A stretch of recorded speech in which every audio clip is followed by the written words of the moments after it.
Good evening. Good evening बेटा। Good evening sir. Good evening बच्चों। Good evening. Good evening sir. Very good evening बेटा। Very good evening. Good evening sir. Very good evening बेटा। मेरी आवाज आ रही है बच्चों? जी सर।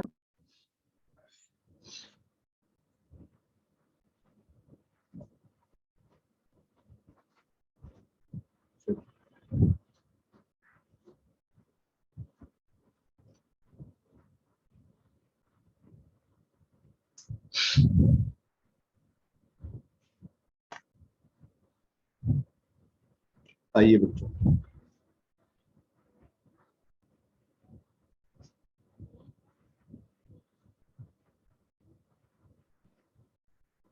वेरी गुड इवनिंग बच्चों।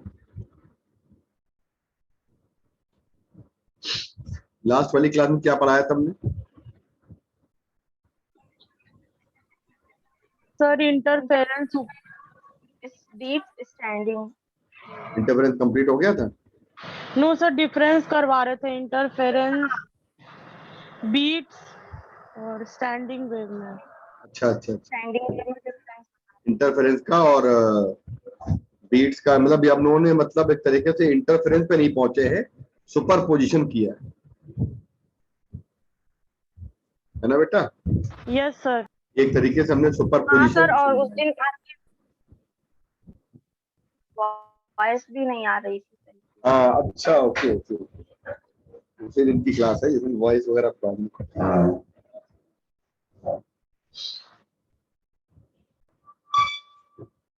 तो बेटा चलिए आइए जल्दी से फटाफट। और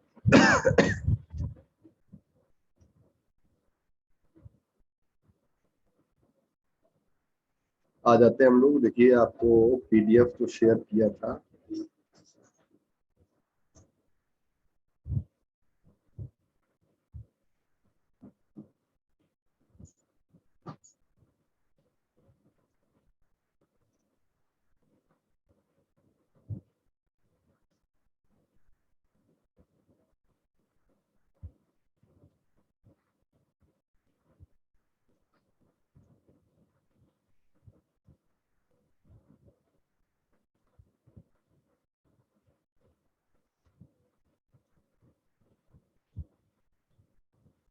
आज तो क्लास अचानक याद आ गई, हमें तो लग ही रहा था क्लास आज भूल जाते हैं। चलो बच्चों आ जाओ जल्दी से। एक बात बताइए कि मैंने आपको यही करा रहा था ना लास्ट वाले में? Yes sir. Yes sir. बेटा रिजल्ट ऑफ सुपरपोजिशन।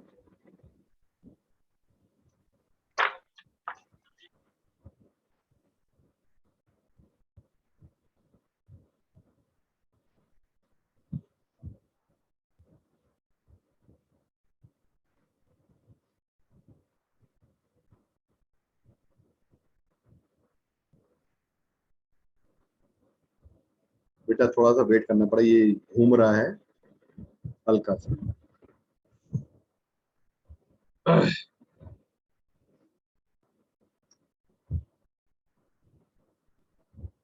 बेटा यहाँ से ये मैंने कराया था रिजल्ट ऑफ सुपरपोजिशन। चलो इसके पहले सभी बच्चों को सारी बातें क्लियर हैं? जल्दी से बता। इसके पहले तो कुछ रिवाइज नहीं करा ना बेटा? उस दिन मान लीजिए नेटवर्क नहीं आ रहा था। No sir. अच्छा बेटा, किसी को करना अगर हो तो बता दीजिए हमको फटाफट।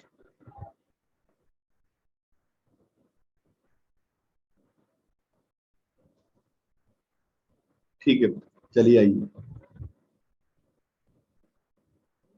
देखो बेटा, इंटरफेरेंस और बीट्स और स्टैंडिंग वेव, ये आपके सुपर पोजिशन के तीन अलग अलग फिनोमिना है। तीन अलग अलग फिनोमिना है। आज तो बेटा होली के बाद का पहले क्लास है, मुझे लगता है सारे बच्चे नहीं आ पाएंगे, लेकिन फिर भी हम लोग चीजों को रोकते नहीं है, आगे करते हैं। देखिए इंटरफेरेंस में पहली कंडीशन होती है कि वेव्स होनी चाहिए आपकी सेम डायरेक्शन। और बीट्स की पहली कंडीशन है बेटा कि वेव्स होनी चाहिए सेम डायरेक्शन में, और स्टैंडिंग वेव की पहली कंडीशन है कि वेव्स होनी चाहिए ऑपोजिट डायरेक्शन। पहली बात, sine same sine between omega t and k x, ये डायरेक्शन बताता है। अगली बात है नंबर 2 पे कि इंटरफेरेंस में जो हम दो या अधिक वेव्स लेते हैं बेटा, उनमें कोई भी फेज डिफरेंस नहीं होना चाहिए, या अगर फेज डिफरेंस अगर है तो बेटा फेज डिफरेंस हमारा बिल्कुल कांस्टेंट टर्म होना चाहिए। जैसे मैंने आपको बताया, इसके पहले मैंने आपको फेज डिफरेंस निकलवा के दिखवाए। एक तो मैंने आपको फेज डिफरेंस ये निकलवाया भाई, ये वाला पहला वाला इक्वेशन देख के मैंने फेज डिफरेंस निकलवाया, पहले वाले में फेज डिफरेंस निकलवाया y1 और y2 वाले में। तो इन दोनों में जब फेज डिफरेंस निकलवाया तो यहाँ पे हमने देखा कि फेज डिफरेंस 0 है, इसमें बेटा ना तो इसमें t आ रहा है ना x आ रहा है। फिर नीचे नंबर 2 वाले क्वेश्चन में फेज डिफरेंस निकलवाया, इसमें तो फेज डिफरेंस हमारा क्या आएगा, नंबर 2 वाले में 0 आ रहा है, ऊपर वाले में π/2 आ रहा है।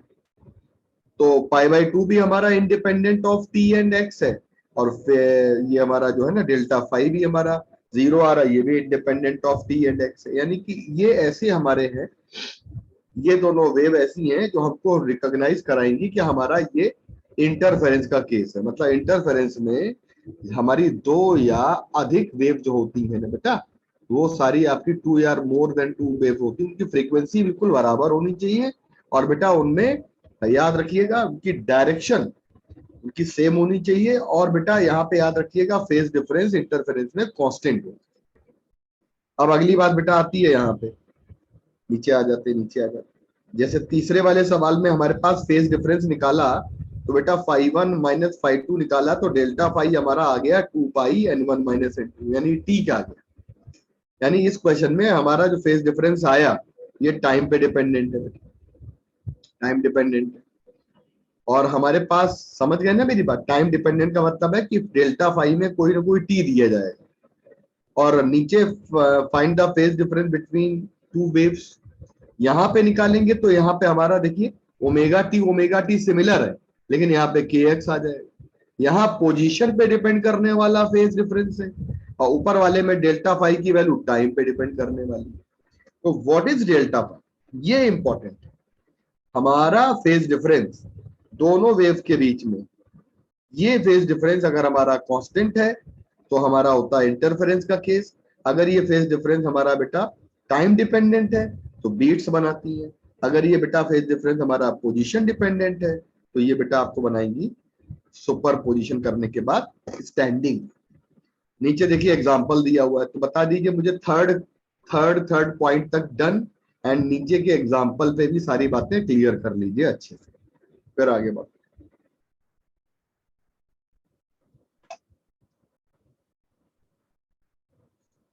चलो बेटा मैंने आप लोगों को बताया था कि जो सुपर पोजिशन का मतलब होता है, इसका मतलब है कि एक ही प्रकार की जो वेव है वो आपकी मिक्स करती है। तो पहली लाइन पढ़िएगा, वेव्स मिक्स करती हैं सेम टाइप की, फिनोमिना ऑफ सुपरपोजिशन। अगर स्मॉलर एम्पलीट्यूड पर है तब तो बहुत बढ़िया है, लेकिन बड़े बड़े एम्पलीट्यूड्स के लिए ये फिनोमिना काम नहीं करेगा। बड़े बड़े एम्पलीट्यूड्स के लिए ये वाला फिनोमिना काम बिल्कुल नहीं करेगा। मतलब लेजर वेव्स और मेजर वेव्स के लिए ये वाला फिनोमिना काम बिल्कुल नहीं करेगा। क्लियर बात। तो बेटा कहा जा रहा है कि हमारा जो सुपर पोजिशन का जो रिजल्ट होता है ये किस प्रकार की वेव्स के लिए एप्लीकेबल होता है। सुपर पोजिशन का जो रिजल्ट होता है बेटा ये हमारी बहुत छोटे छोटे एम्पलीट्यूड्स के लिए एप्लीकेबल है, कभी भी हमारे ये बड़े एम्पलीट्यूड्स में लेजर वेव में मेजर वेव में नहीं। सर ऐसा करते हैं दो वेव का हम एम्पलीट्यूड बिल्कुल बराबर ले लेते हैं, बहुत प्यारी कंडीशन है, बहुत ही अच्छी कंडीशन है। अगर दो वेव का एम्पलीट्यूड बिल्कुल इक्वल ले लेते हैं, तीसरा पॉइंट पढ़िएगा यहाँ से, amplitude of the two waves if equal then it is the best condition of superposition। कहा जाता है कि सुपरपोजिशन की सबसे प्यारी कंडीशन होती है कि एम्पलीट्यूड उनका अगर बराबर है। तो बच्चों बताइए कि बेस्ट कंडीशन में एम्पलीट्यूड अगर एग्जैक्टली बराबर है तो ये बात आप लोगों को क्लियर होगी सब।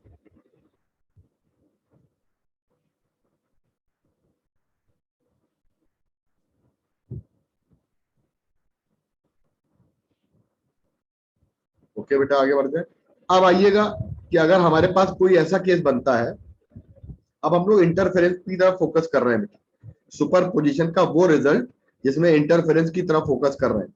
मैंने आपको एक बात बताई थी कि आप जरा ये समझ लीजिए सारे बच्चे कि व्हाट आर कोहेरेंट सोर्सेस।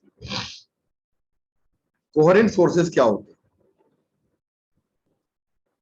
बेटा? कोहेरेंट सोर्सेस जो होते हैं ना बेटा, ये वो सोर्सेस होते हैं जो हमारे,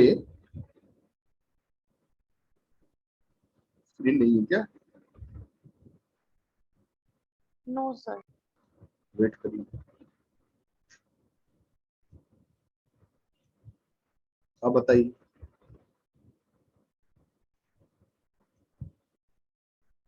यस क्या सर आगे आ गए। बेटा? कोहेरेंट सोर्सेस वो होते हैं जैसे हमने एक सोर्स से जब दो सोर्स डेवलप करेंगे, जैसे ये एस सोर्स है, अभी बना के दिखाता हूं, जरा एक तरफ बना लेता हूं।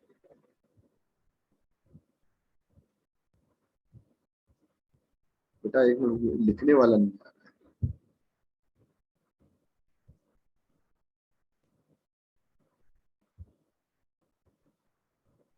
बिल्कुल सही प्रत्युष, बिल्कुल सही। यही मैं बताने जा रहा हूं कि फेज डिफरेंस कांस्टेंट कैसे होता है।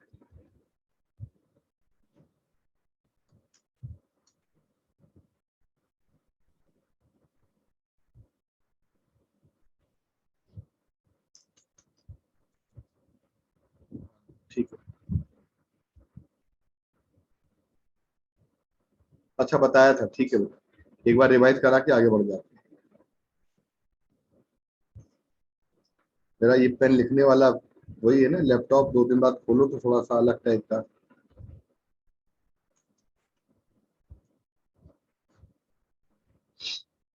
चलिए ये ओपन होने दीजिए, तब तक हम दूसरा वाला एक ब्लैंक पीडीएफ।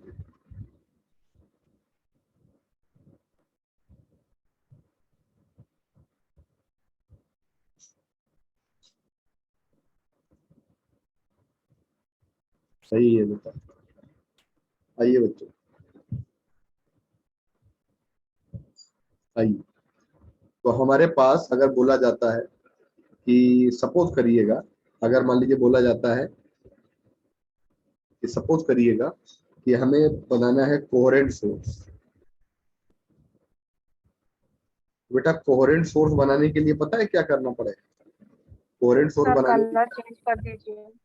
बेटा सर पेन का कलर चेंज कर दीजिए। कर दे, हाँ बस कर। ये मान लीजिए कोहेरेंट सोर्स बनाना है, तो मैंने क्या किया, यहाँ से सिलेक्ट लगा दी है, और मैंने बेटा एक सोर्स ले लिया है S1 और एक सोर्स ले लिया है S2। ये S1 है, ये S2।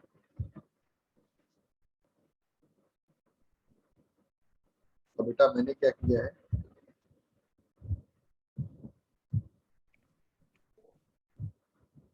यहाँ पे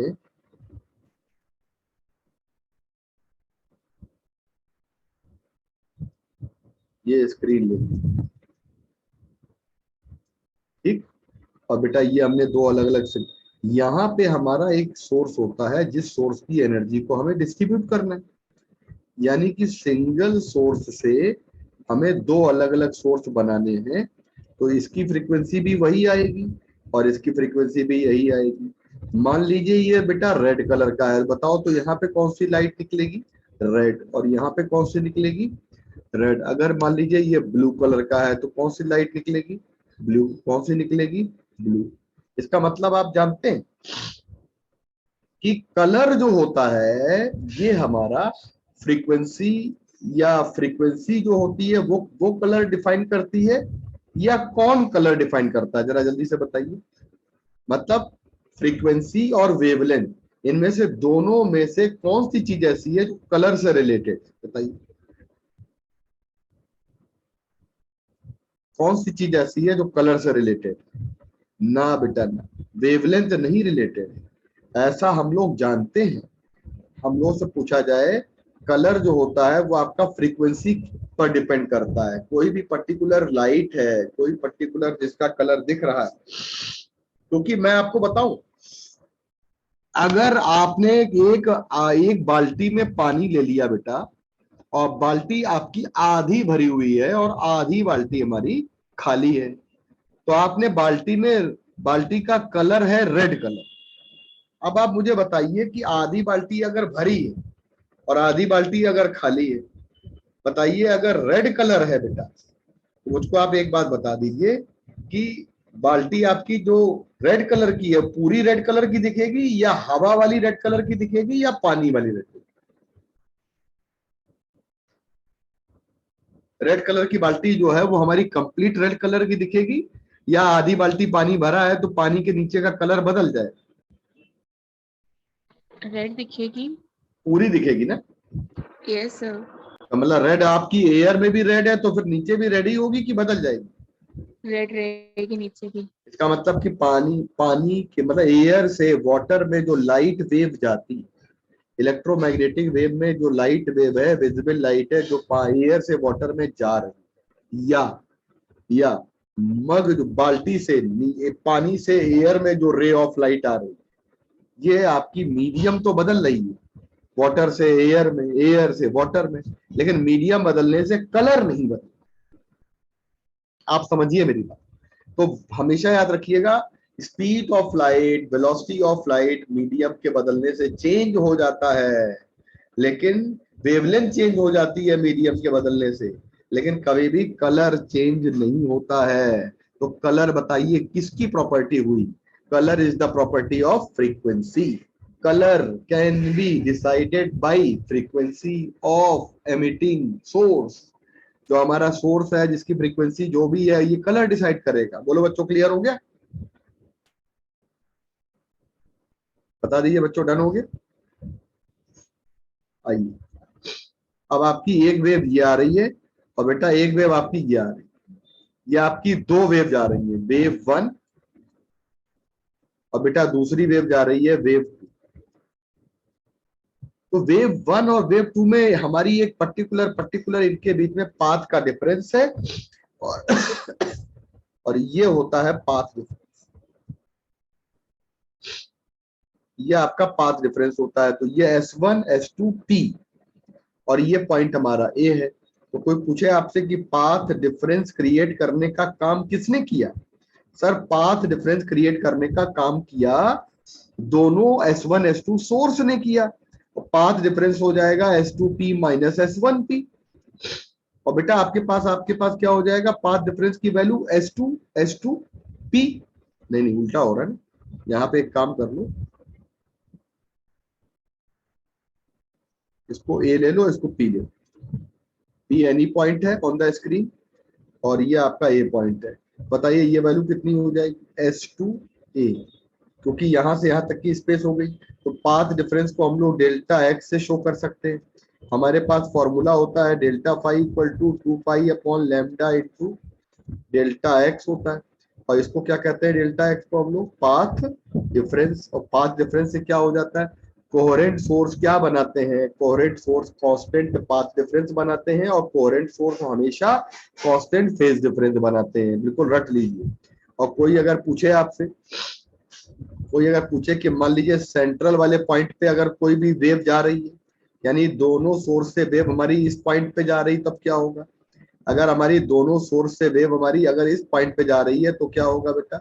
याद रखिएगा, इस पॉइंट पे अगर वेव जा रही है तो डेफिनेटली हम ये बात जानते हैं कि हमारे पास पाथ रेफरेंस की वैल्यू कितनी हो जाएगी? बच्चों बताइए, पाथ रेफरेंस की वैल्यू हमारी हो जाएगी, बोलिए। पाथ रेफरेंस की वैल्यू हो जाएगी 0। तो हम ये बात कहेंगे कि S1O minus S2O will be equal to 0। और 0 पाथ रेफरेंस भी आपका कांस्टेंट पाथ रेफरेंस होता है। तो क्या आप लोगों को कांस्टेंट पाथ रेफरेंस पक्का क्लियर हो गया? अब आ जाइए आगे, ये वाला पेज खत्म करें, जल्दी से समझ में आ गया होगा। चलिए बेटा, फेज डिफरेंस। कोई पूछे आपसे, बताइए, कोई आपसे पूछता है बताइए कोहेरेंट सोर्स क्या करते हैं, तो आपका आंसर आ जाएगा कोहेरेंट सोर्स जो होते हैं ये हमेशा ये पाथ डिफरेंस और फेज डिफरेंस को कांस्टेंट बनाते हैं हमेशा। ठीक है, तो बच्चों आगे बढ़ जाएंगे हम लोग। अब हमारे पास ये हो गया, ये हो गया बेटा, ये हो गया, सुपर पोजिशन हो गया। इंटरफेरेंस में एक काम करते हैं, ये मैंने जो बनाया है ना, मैं इस P वाले पॉइंट पर कोई भी एक वेव लेकर चलता हूँ। P वाले पॉइंट हमारा है, इस P वाले पॉइंट, O वाले पॉइंट को O ले लो, O ले लो। और इस O वाले पॉइंट पर पहली वेव आ रही है y1 equal to a1 sine omega t minus k x. दूसरी वेव आ रही है y2 equal to a2 sine omega t minus k x plus delta phi. एक वेव ये वाली ऊपर, एक वेव नीचे वाली। हमारे पास दो वेव आ रहे है ना, हमारे पास दो वेव बेटा। क्या हो बेटा?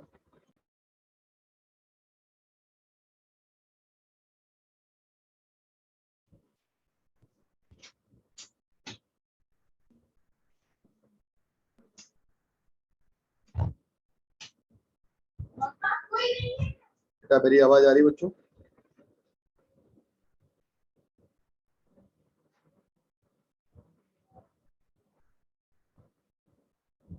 बच्चों मेरी आवाज आ रही है?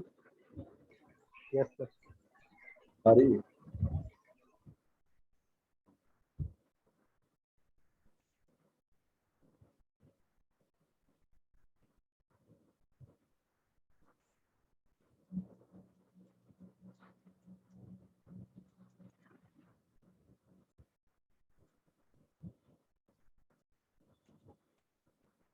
बस एक मिनट वेट करिए।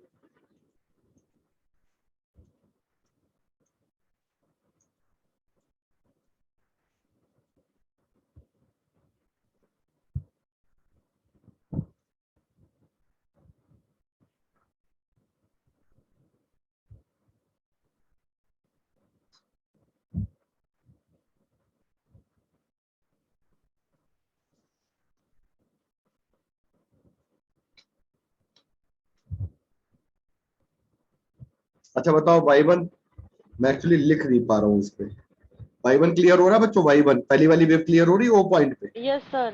और दूसरी वाली वेव y2 क्लियर हो रही है। Yes sir. जब ये दोनों वेव आपकी O वाले पॉइंट पर यहाँ पे आके मिलेगी, तो यहाँ पर आके दोनों वेव कंबाइंड हो जाएंगी, और कंबाइंड हो जाएंगी तो इनकी मिक्सिंग हो जाएगी। मिक्सिंग के बाद नया डिस्प्लेसमेंट क्या बनेगा? न्यू।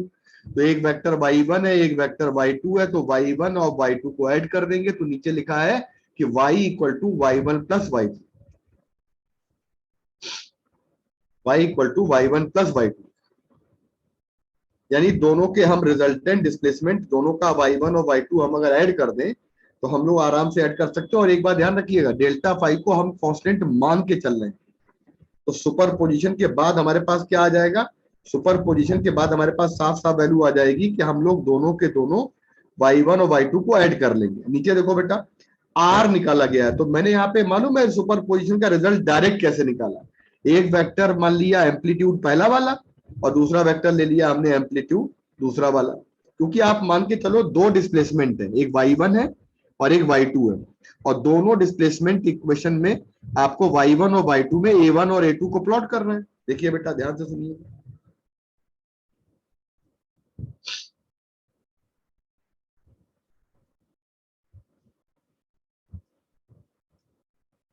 मान लीजिएगा आपके पास एक इक्वेशन है y1 इक्वल टू, और बेटा आपके पास जो equation y1 equal to the गई है a1 साइन ओमेगा और बेटा t और माइनस के एक्स दिया है।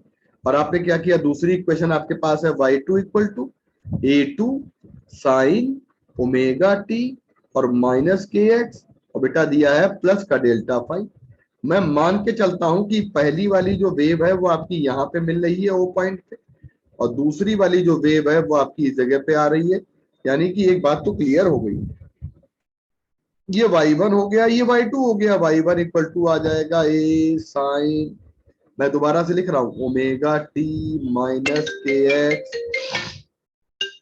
और y2 इक्वल टू हो जाएगा a2 साइन ओमेगा टी, और बेटा ये आ जाएगा प्लस का के एक्स माइनस का के एक्स, है ना। तो बेटा यहाँ पे सॉल्व करेंगे तो हमारे पास वैल्यू आ जाएगी माइनस का के एक्स, और बेटा ये आ जाएगा, बेटा थोड़ी देर बाद मिलाना, ठीक है। ये आ जाएगा प्लस और बेटा डेल्टा फाई आ जाएगा। ठीक। अच्छा बेटा एक बात ध्यान रखिएगा, मैंने क्या किया, वेक्टर के मेथड से पहली वाली जो वेव ली है वो मैंने ऐसे ली है। तो अगर आप वेक्टर, मालूम है क्या होता है वेक्टर का मतलब, जानते हो? डिस्प्लेसमेंट। यानी डिस्प्लेसमेंट क्या है बेटा, ये y1 है आपका वेक्टर है, तो फिर a1 क्या हो जाएगा, इसको वेक्टर मान लेंगे क्योंकि साइन की मैक्सिमम वैल्यू कितनी हो जाएगी 1। तो पहला वाला वेक्टर ले लिया a1, दूसरा वाला वेक्टर ले लिया आपने a2। बताओ दो वेक्टर हमारे एक ही पॉइंट पर अगर होंगे तो दोनों ही वेक्टर हमारे क्या करेंगे, एक रिजल्टेंट देंगे। और पैरेललोग्राम लॉ लगा दीजिए, और अब पैरेललोग्राम लॉ लगाएंगे तो इसको मिला के पैरेललोग्राम को कंप्लीट करेंगे आप इसको। तो आप इसको मिला के पैरेललोग्राम को आप कंप्लीट कर लीजिए कंप्लीट। जब आप पैरेललोग्राम को कंप्लीट कर लेंगे बेटा, देखिए मैंने पैरेललोग्राम को कंप्लीट कर लिया। तो बेटा इन दोनों को मिला दिया जाए, मिला दिया जाए। तो जैसे ही आप इन दोनों को मिला देंगे वैसे ही बेटा आपके पास ये रिजल्टेंट आएगा। तो आर की जो वैल्यू आ जाएगी बेटा वो क्या आ जाएगी, अंडर रूट, और दोनों का रिजल्टेंट मतलब a1 और a2 का रिजल्टेंट आ जाएगा a1 square plus a2 square plus 2a1 a2 cos of delta phi. What is delta phi? इन दोनों के बीच का फेज डिफरेंस। अब बेटा एक बात समझ लीजिएगा कि अगर हम इसको कह दें कि ये हमारा रिजल्टेंट एम्पलीट्यूड आ रहा है तो गलत नहीं है। मतलब ये दो एम्पलीट्यूड का रिजल्टेंट आ रहा है यानी ए आ रहा है, और हम इसको आर को ए मान लेंगे तो हमारे पास कितना आ जाएगा, ए स्क्वायर इक्वल टू ये आ जाएगा a1 स्क्वायर, ये आ जाएगा a2 स्क्वायर प्लस आ जाएगा 2a1 a2 cos of delta phi. बेटा बताओ ये क्या आ जाएगा, ये पहले की इंटेंसिटी, मतलब ये कहा जाए कि रिजल्टेंट इंटेंसिटी है, और ये क्या है, पहली वाली वेव की इंटेंसिटी है, ये क्या है आपकी दूसरी वाली वेव की इंटेंसिटी है, और प्लस आ जाएगा 2, और a1 क्या है, ये आ जाएगा अंडर रूट i1, और a2 क्या है बेटा, अंडर रूट i2, और ये क्या आ जाएगा कॉस ऑफ डेल्टा फाई। सारे बच्चे एक बात सुन लीजिएगा, जैसे मैंने कहा कि दूसरी वाली वेव की इंटेंसिटी बताओ, तो इंटेंसिटी हमेशा आपकी एम्पलीट्यूड स्क्वायर के ऊपर डिपेंड करती है, और इंटेंसिटी आपकी पहली वाली वेव की एम्पलीट्यूड स्क्वायर के ऊपर डिपेंड करती है। तो मैंने दोनों वेव की intensity a1 square a2 square ले लिया। अब बेटा हमारे पास एक फॉर्मूला है रिजल्टेंट एम्पलीट्यूड का, और एक फॉर्मूला है हमारे पास रिजल्टेंट इंटेंसिटी का, राइट। पहला वाला फॉर्मूला हो गया रिजल्टेंट एम्पलीट्यूड का। अब एक बात समझ लीजिए सारे बच्चे, यहाँ पर एक बात समझ लीजिए सारे बच्चे कि पहला वाला जो फॉर्मूला है, हमारे पास इंटरफेरेंस के दो मेन रिजल्ट निकलते हैं। हमारे पास इंटरफेरेंस जो होता है बेटा वो हमारा दो मेन रिजल्ट देता है, या तो हमको किसी पर्टिकुलर पॉइंट पर हमें इंटेंसिटी ज्यादा मिलेगी, या बेटा हमको इंटेंसिटी पर्टिकुलर पॉइंट पे कम मिलेगी। आइए जरा,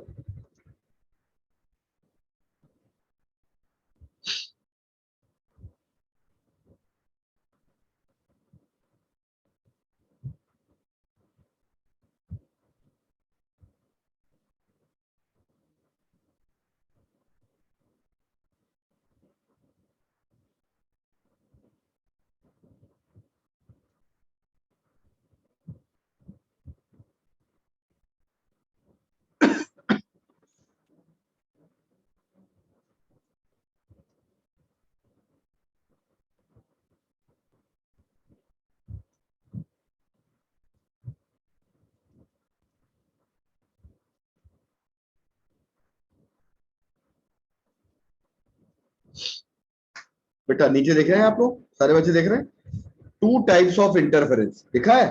पहला लिखा है both light and sound wave, लिखा है बेटा पहला वाला इंटरफेरेंस।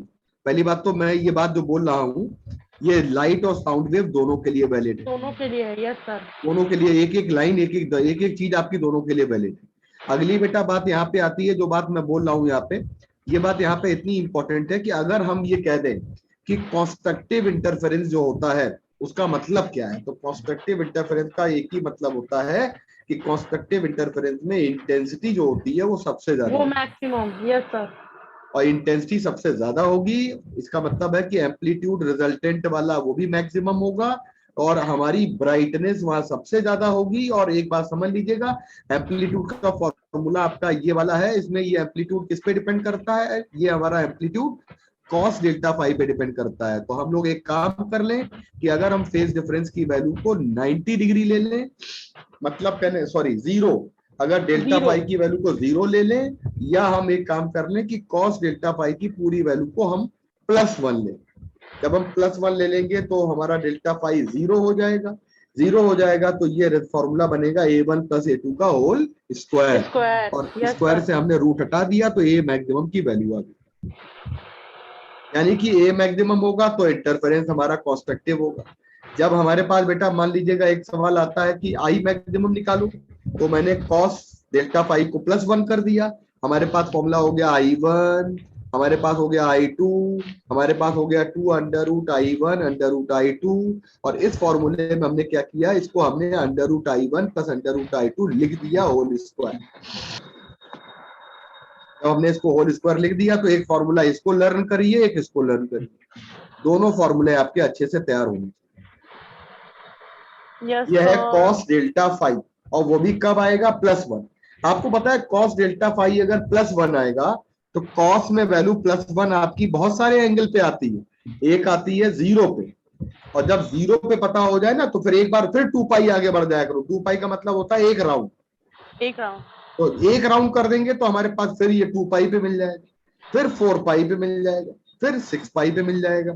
यानी कि हम बात करें तो हमारे पास सारे के सारे इवन पाई पे, हमारा इवन पाई पे मिलेगा हमारा डेल्टा फाई, हमारा हमेशा कॉस डेल्टा फाई 1। तो हमने एक जनरल फॉर्मूला ले लिया कि फाई इक्वल टू होता है 2 पाई n, एक जनरल फॉर्मूला ले लिया, फाई इक्वल टू होता है 2 पाई n, और इसमें n की वैल्यू होती है 0 1 2 3। इसको हम लोग कहते हैं कि ये फेज डिफरेंस की वैल्यू आ गई, कॉन्स्ट्रक्टिव इंटरफेरेंस। बताइए फेज डिफरेंस समझ में आ गया, कॉन्स्ट्रक्टिव इंटरफेरेंस? सारे बच्चों को भले बताओ, यहां तक क्लियर हो गया? इस पेज में यहां तक पूरा पार्ट क्लियर हो गया? मतलब n की वैल्यू रख दो, हमें ये क्लियर हो जाए कि n की वैल्यू हमारी कितनी होगी, n की वैल्यू 0 1 2 3 होगी। हमने यहाँ पर यहां तक की सारी बातें क्लियर कर, है ना बेटा?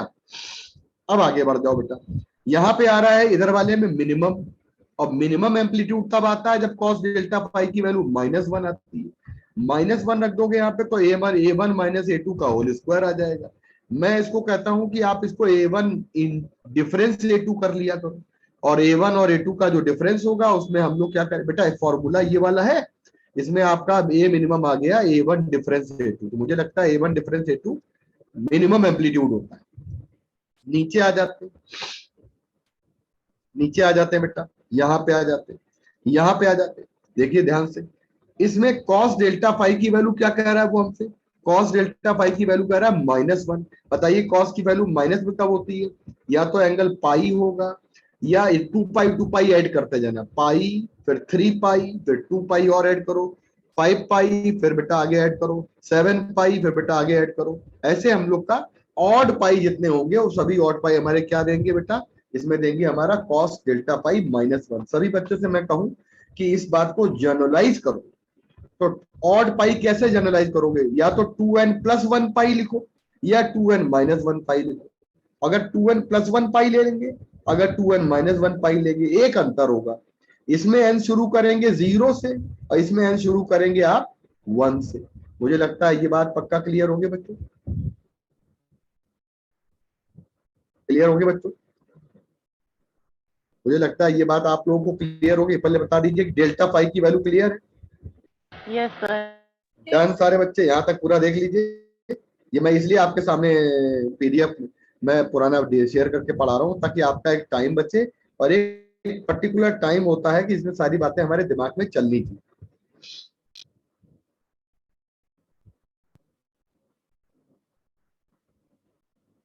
यानी कि हम डेल्टा एक्स तक पहुंच जाएंगे। डेल्टा एक्स का मतलब जानते हैं क्या होता है? डेल्टा एक्स का मतलब होता है पाथ डिफरेंस, और अगर आप पाथ डिफरेंस निकालेंगे बच्चों तो डेल्टा एक्स का मतलब हो गया, डेल्टा एक्स का मतलब हो गया λ/2 पाई डेल्टा फाई, और डेल्टा फाई की वैल्यू ये रख दीजिए 2 पाई n, और यहाँ रख देंगे 2 पाई n, तो बेटा हम लोग इसको कट कर देंगे तो हमारे पास वैल्यू आ जाएगी n लैम्डा।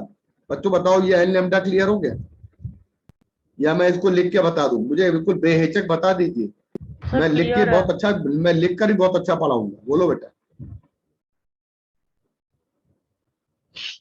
बोलो बच्चों, सारे बच्चे अपना व्यू दे दीजिए, क्लियर है? नहीं तो मैं लिख के बता दूंगा, ये थोड़ा अगर टफ लग रहा है तो मैं दोबारा लिख के बता दूंगा। नो सर सही है। और No, बच्चे, sir. और बच्चे बताएं।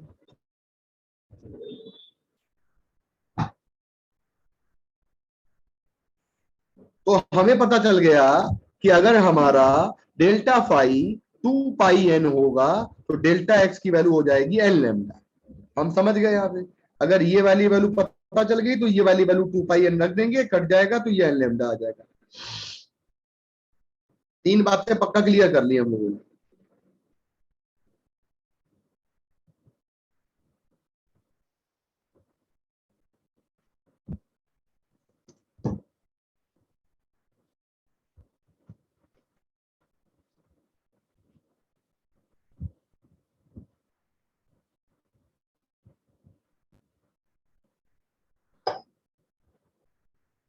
अगली बात बेटा, अगली बात, नेक्स्ट चीज पे है। अगर हम बेटा आपसे पूछे, ध्यान से सुनिएगा, यहाँ पे तो डेल्टा फाई की वैल्यू यहाँ पे आ जाती है, या तो 2n+1 पाई लिखेंगे या 2n-1 पाई लिखेंगे। आप बताओ, यहाँ पे +1 - 1 पाई समझ में आ गया? अगर हम यहाँ पे n की वैल्यू को 0 से लेंगे तो प्लस लेना, अगर 1 से लेंगे तो माइनस।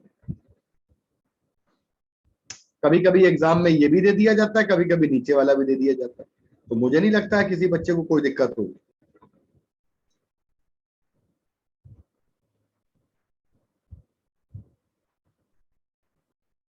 बेटा हम अगली बात आते हैं। यहाँ पे अगली बात है डेल्टा एक्स। डेल्टा एक्स का मतलब हो गया लैम्डा अपॉन 2 पाई। डेल्टा फाई की ऊपर वाली वैल्यू पुट कर दो। मान लीजिए 2 पाई 2n+1 पाई लिया, इन दोनों में से पहली वाली वैल्यू ले लीजिए, तो पाई पाई कैंसिल कर देंगे। पाई पाई देखिए कैंसिल हो गया, तो आपके पास आ जाएगा 2n+1 लैम्डा बाई।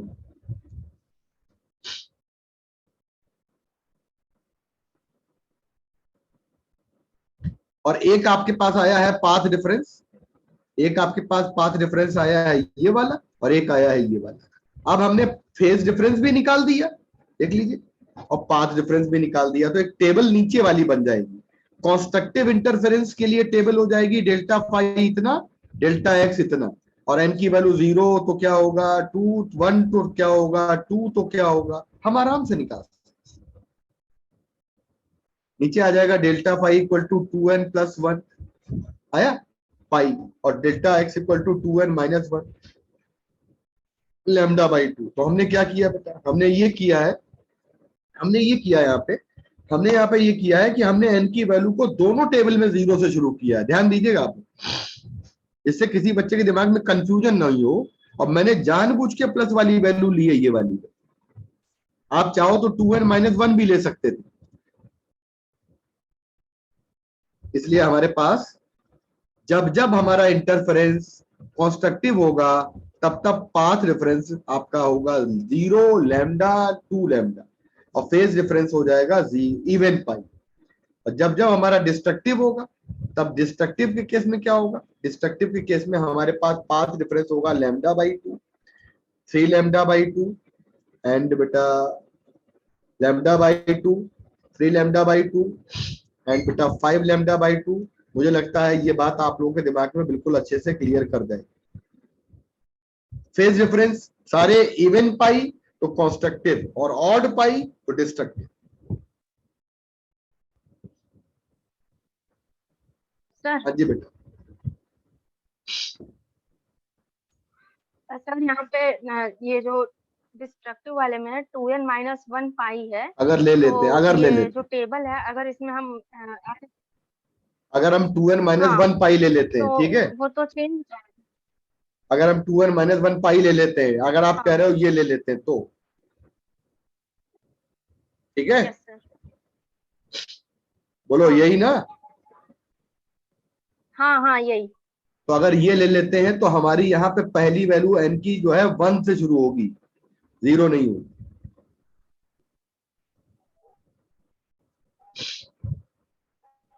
मान लीजिए आपने कह दिया कि डेल्टा फाई की वैल्यू 2n-1 ले लेते हैं, तो यहाँ पे हम 0 ले ही नहीं सकते, और हम लोग यहाँ पे डेल्टा एक्स की वैल्यू ले लेते हैं बेटा कितना आ जाएगा लैम्डा अपॉन 2 पाई, और ये आ जाएगा 2 पाई एन 2n माइनस 1 पाई, पाई से पाई कैंसिल हो गया, तो आपके पास कितना आ जाएगा, डेल्टा एक्स की वैल्यू आ जाएगी 2n माइनस 1 और लैम्डा बाई 2 हो जाएगा। अब बच्चों एक बात बताओ, या तो ऊपर वाली टेबल हो ये होगी या फिर नीचे वाली होगी। तो एक बात हम बताएं आपसे कि हमारे पास ये टेबल बन जाएगी, यहाँ पे n की वैल्यू को हम 1 से शुरू करेंगे। सर 0 से क्यों नहीं कर रहे, क्योंकि 0 करेंगे तो ये माइनस में आ जाएगा, जब हम 1 पे करेंगे तो क्या आएगा पाई, और यहाँ पे क्या आएगा लैम्डा बाई, यहाँ पे क्या आएगा 3 पाई, n की वैल्यू को जब हम पुट करेंगे 2 1 2 3 4 0 से नहीं करेंगे, और यहाँ करेंगे तो 3 लैम्डा बाई 2 आ जाएगा। बोलो बच्चों क्लियर हो गया।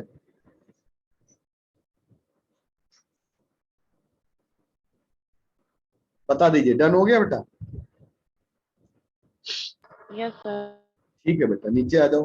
नीचे अच्छा कोई पूछे आपको first minimum, second minimum, third minimum, तो आपसे कोई पूछे तो पहला वाला आपका क्या हो जाएगा फर्स्ट कॉन्स्ट्रक्टिव, दूसरा हो जाएगा सेकंड कॉन्स्ट्रक्टिव, तीसरा हो जाएगा थर्ड कॉन्स्ट्रक्टिव।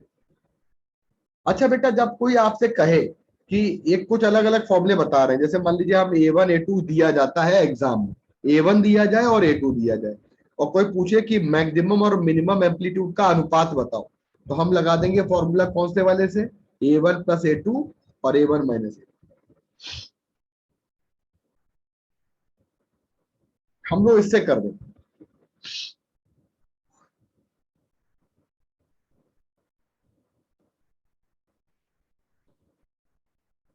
और कोई आपको कह दे एग्जाम में कि आप लोग यहाँ पे A1 अपॉन A2 हमको गिवन है, यहाँ पे क्या गिवन है बेटा, हमको यहाँ पे गिवन है रेशियो। तो अगर रेशियो गिवन है तो मेरे फॉर्मूले ये बड़े कामयाब हैं। हम A1 प्लस A2 होता है मैक्सिमम एम्पलीट्यूड, और A1 माइनस A2 होता है मिनिमम, और ऊपर भी कॉमन ले लो A2, तो आ जाएगा A1 अपॉन A2 प्लस 1, और नीचे कॉमन ले लेंगे A2, और ये आ जाएगा A1 अपॉन A2 माइनस 1।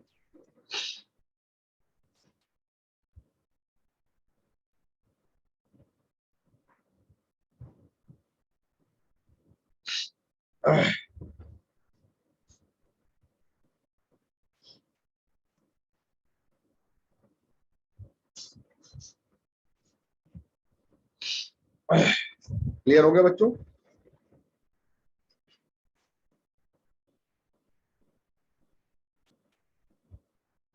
चलो बेटा आगे बढ़ो।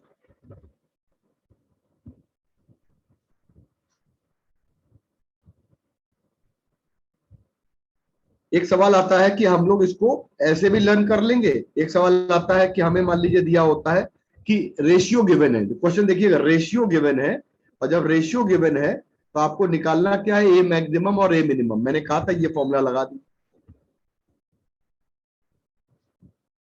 एक सवाल आता है आपका बेटा, ये तो हो जाएगा यहाँ से, कोई प्रॉब्लम नहीं है, आराम से कर लो। एक सवाल आता है कि अगर हमको ए आई मैक्सिमम और आई मिनिमम का रेशियो निकालना हो, तो हम डायरेक्ट इससे निकाल सकते हैं ए मैक्सिमम का स्क्वायर और ए मिनिमम का स्क्वायर। बच्चों आपको आई मैक्सिमम निकालना आता ही, मैंने ऊपर बताया, आई मिनिमम निकालना आता ही है, मैंने ऊपर बताया। ये देखिए सारे बच्चे देखिए, आई मैक्सिमम और आई मिनिमम, ये देखिए आई मैक्सिमम और आई मिनिमम। अब एक सवाल आपका आता है, बहुत इंपॉर्टेंट आता है बेटा, ध्यान से सुनिएगा, इसको हम लोग नया फॉर्मूला देते हैं, आई मैक्सिमम और आई मिनिमम का जरा रेशियो निकालो आप लोग। ये निकाल दिया आप लोगों ने, डिवाइड कर दीजिए। तो कई बार आपको आई मैक्सिमम और आई मिनिमम का रेशियो पूछा जा सकता है। बेटा ऊपर I under root I one plus under root I two है, नीचे under root I one minus under root I two है। ऊपर से under root I two common ले लो, नीचे से under root I two common ले लो, और ये कट जाएगा। जब ये कट जाएगा यहाँ पे, तो आपके पास यहाँ बचेगा अंडर रूट के अंदर I one upon I two, यहाँ बचेगा अंडर रूट के अंदर I one upon I two, और ऊपर प्लस वन नीचे माइनस। तो मुझे बता दीजिए कि क्या आप लोगों को ये फॉर्मूले में बेनिफिट नजर आ रहा है। अगर I one upon I two दे देंगे और रेशियो दे देंगे, और हम आपसे आई मैक्सिमम और आई मिनिमम का रेशियो पूछ लेंगे, तो आपको आई वन जानने की जरूरत ही नहीं पड़ रही। बोलो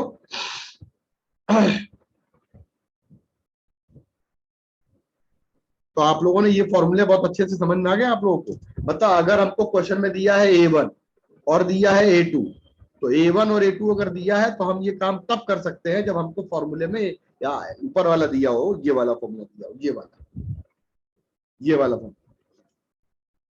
और अगर हमको बोला जाता है कि सपोज आप, अच्छा जैसे A1 दिया है 2 और A2 दिया है 3 और आपसे कह रहा है बताइए क्या होगा ए मैक्सिमम, और तो आपसे कह रहा है आई मैक्सिमम और आई मिनिमम का रेशियो निकालिए। आपने तुरंत ए मैक्सिमम और ए मिनिमम का रेशियो निकाला, होल स्क्वायर कर दिया, और A1 प्लस A2 और A1 minus A2 whole square कर दिया। ये आ जाएगा 2 प्लस 3 और 2 माइनस 3 का होल स्क्वायर। मुझे लगता है कि सभी बच्चों को ये बात बिल्कुल अच्छे से क्लियर हो गई है।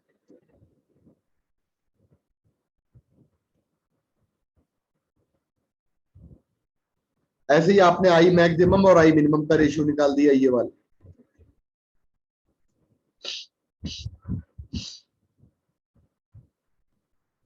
अच्छा बेटा, आपसे पूछता फ्रिंज की विजिबिलिटी क्या होती है, जैसे ये वाला पूछता है। और एक बात ध्यान रखिएगा, फ्रिंज विजिबिलिटी का डायरेक्ट फॉर्मूला है ये वाला, देखिए इसको कहते हैं फ्रिंज विजिबिलिटी। कैसे निकालते हैं? सबसे पहले बताओ I max clear? Yes sir. कैसे आया आई मैक्स? आई मैक्स भैया वही है under root I1 under root I2 whole square plus में। और आई मिनिमम कितना आया? आई मिनिमम आया I1 plus I2 plus minus 2 under root I1 I2। आप लोगों में से कुछ बच्चे कहेंगे सर आपने तो पढ़ाया ये था, अभी आपने पढ़ाया अभी ये था कि आई मैक्सिमम को कहते हैं अंडर रूट I1 और plus under root I2 whole square कहते हैं। जब आपने ये पढ़ाया था तो आपने ये कैसे लिख दिया भाई साहब? स्क्वायर खोल दिया मैंने, ए प्लस बी का होल स्क्वायर, और हमने ए प्लस बी होल स्क्वायर खोल दिया, और ये आ जाएगा अंडर रूट I1 और अंडर रूट I2 माइनस का स्क्वायर, और इसमें ए माइनस बी का होल स्क्वायर खोल दीजिए। तो पहला पॉइंट क्लियर, दूसरा पॉइंट क्लियर, माइनस कर दो पहले से दूसरा, तीसरा पॉइंट क्लियर, माइनस कर देंगे तो क्या आ जाएगा बताइए? माइनस कर देंगे तो ये माइनस ये कट जाएगा, बताइए दोनों ऐड हो जाएंगे, 4I1 I2 आ जाएगा। इसका मतलब हमारे पास आ गया, ये आ गई वैल्यू ये वाली। और एक काम करो, इन दोनों को ऐड कर दो, पहले माइनस निकाला बाद में प्लस निकाला, जब ऐड कर देंगे तो आपका 2I1 और 2I2 ऐड हो जाएगा, ये आ जाएगा। ऐड करने पर ये वाली वैल्यू कट जाती है।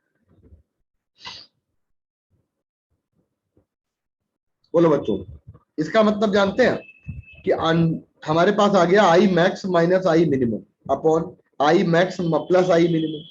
इसका मतलब जानते हैं, हमने इन दोनों को डिवाइड कर दिया, इन दोनों को, पहली इक्वेशन ये वाली और दूसरी इक्वेशन ये वाली, इन दोनों को हमने डिवाइड कर दिया। और लेकिन याद रखना, ऊपर माइनस का टर्म रहेगा, नीचे प्लस का टर्म रहेगा। ऊपर माइनस है नीचे प्लस है बेटा, ऊपर माइनस और नीचे प्लस। अब जब ऊपर I max minus I minimum हो गया, नीचे I max plus I minimum हो गया, हमने ऊपर वाला ये ले लिया बेटा, ये वाला, और नीचे वाला ये। बताओ बेटा यहां तक क्लियर सारे बच्चों को? एक काम करते हैं, हम लोग नीचे से ब्रैकेट में से I2 को कॉमन ले लें।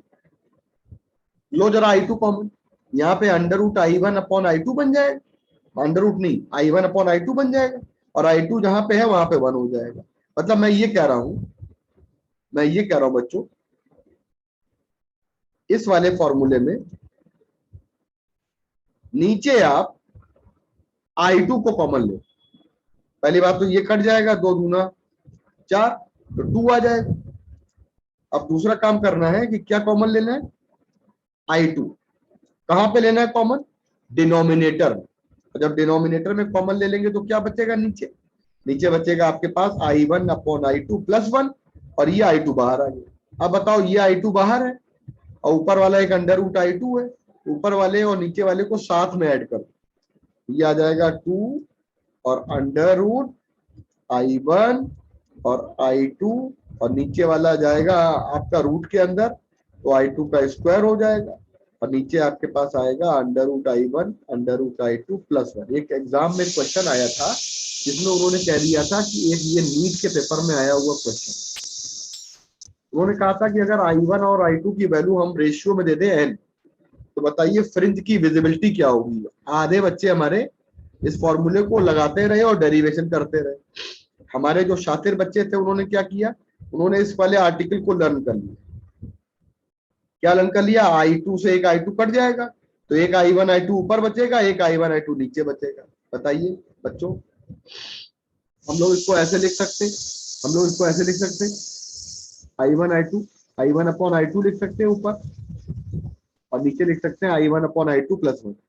मुझे लगता है ये बात बिल्कुल सारे बच्चों को क्लियर हो गई, और अगर नहीं क्लियर है तो बता दीजिए, तो मैं आगे बढ़ूंगा।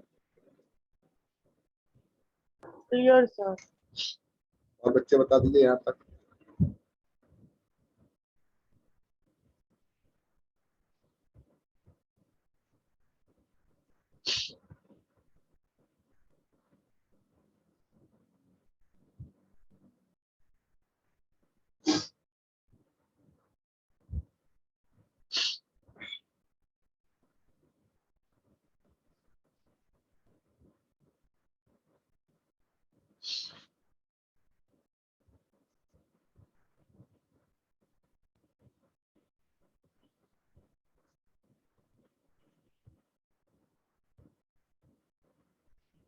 इसको कहते हैं फ्रिंज की विजिबिलिटी। इसको बेटा फ्रिंज विजिबिलिटी कहा जाता है। अब आइए बेटा आगे। अब आपका सारा पार्ट खत्म हो गया है। अब हम लोग इंटरफेरेंस वगैरह समझ गए हैं। ये यहाँ पे एक्सपेरिमेंट, पहला और आखिरी एक्सपेरिमेंट है बीट के शुरू होने से पहले। आज आपका ये पार्ट खत्म, इंटरफेरेंस कंप्लीट। पूरे सवाल कल लगा डालिए, छाप डालिए।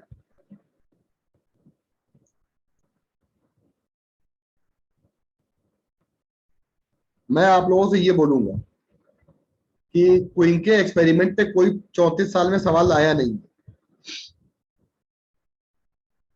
लेकिन आप जनरली बात ही समझ लीजिए, इधर से जो साउंड आती है और इधर से जो साउंड आती है, इन दोनों में हम लोगों ने प्रैक्टिकल एक्सपेरिमेंटल बताने के लिए कि दोनों साउंड वेव जो आ रही हैं उनमें हमारा पाथ डिफरेंस कितना है, या तो पाथ डिफरेंस उनमें कंस्ट्रक्टिव वाला होगा या डिस्ट्रक्टिव वाला होगा। और अगर उसमें पाथ डिफरेंस कंस्ट्रक्टिव वाला होगा तो हम समझ जाएंगे यहाँ पे हम लोग एक बात समझ जाएंगे कि हमारा ये इंटरफेरेंस लाउड साउंड देगा, तेज साउंड देगा। कंस्ट्रक्टिव का मतलब होता है साउंड यहाँ पे बहुत ज्यादा तेज हो जाती है। मैं आपसे ये बात कहना चाहता हूँ कि यहाँ पे कान लगा के ऑब्जर्वर सुनता है, और ये दोनों आपकी वेव यहाँ से पहुंचती है। अगर दोनों के बीच में बेटा पाथ डिफरेंस की वैल्यू आपकी कंस्ट्रक्टिव वाली है तो यहाँ पे लाउड साउंड मिलेगी, और डिस्ट्रक्टिव वाली है तो साउंड आपकी बहुत कम मिलेगी। तो देखो इन्होंने इस बात को ध्यान दिया है, इससे ज्यादा समझना नहीं है। देखिए पहला आपका ये सब कंस्ट्रक्टिव की टेबल है, या तो पाथ डिफरेंस 0 होगा, या पाथ डिफरेंस लैम्डा होगा, या पाथ डिफरेंस हमारा लैम्डा बाई 2 होगा। मैं आपसे ये कहना चाहता हूं कि हमारा पाथ डिफरेंस इनमें से कोई भी दिया जाए, हमेशा इंटेंसिटी सबसे ज्यादा हो।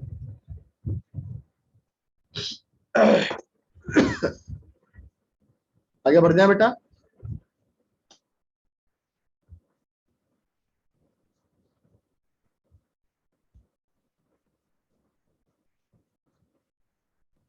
ठीक है, इसका मतलब हमारे दिमाग में अब ये सारी बातें बेटा आ गई, सारे बच्चे समझ गए।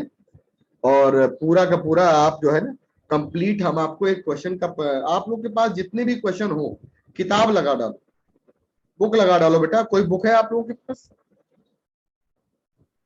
No sir. अरे भाई, तो बुक है ही नहीं। सर शीट सेंड कर दीजिएगा आप। चलो मैं सेंड कर दूंगा, जिस बच्चे के पास अगर नहीं है तो मैं सेंड कर दूंगा। ठीक है बच्चों, ओके सर। पूरा आप इंटरफेरेंस अच्छे से पढ़ डालिए जल्दी से। चलिए बेटा, कल मिलते हैं हम लोग, हैं? Thank you sir. ठीक है बेटा, Thank you. बाय जी बेटा। सर। सर Thank you, वो Jayant. डॉपलर इफेक्ट, हाँ हाँ, सर डॉपलर डॉपलर इफेक्ट की हमने इफेक्ट का शीट्स। सेकंड क्वेश्चन बता दीजिए। अब आज ना पूछो बेटा, इसको कल पूछ लो, ठीक है? कल कर लेना बेटा, कल मैं सर सारे बस सवाल बता प्लस आ रहा है, मेरा प्लस आ रहा है, बस इतना बता दीजिए। क्वेश्चन सेकंड बेटा मेरे पीडीएफ नहीं है ना, इसलिए हमें आपने भेजा है। हम कल बेटा इसको बता देंगे बेटा। रूही है ना, रूही? ठीक है वो रूही, क्वेश्चन सेंड की थी। क्वेश्चन पढ़ो जरा। A car is initially at rest 330 meter away from the stationary observer. It begins to move toward the observer with an acceleration of 1.1 अरे ये रुको, अच्छा meter per सवाल, ये second क्वेश्चन square बहुत, ये surrounding its क्वेश्चन बेटा path बहुत अच्छा है। continuously Wait, 20 wait, seconds wait. later the driver बता दीजिए रोही यार। बेटा, आवाज आ रही है? Yes sir. हाँ, ये क्वेश्चन बहुत अच्छा है ना? इसको बेटा हम आपको बताएंगे, कल हम पीडीएफ इसका शेयर करके अच्छे से बताएंगे, सभी बच्चों को बताना पड़ेगा। ठीक है रूही? अरे ठीक है बेटा, ठीक है, कल बेटा पक्का बताएंगे ठीक कल है आपको। सर, ठीक। मैं कोशिश कर रहा हूँ यहाँ मिल जाए, लेकिन था है नहीं बेटा। ठीक है बेटा, बाय।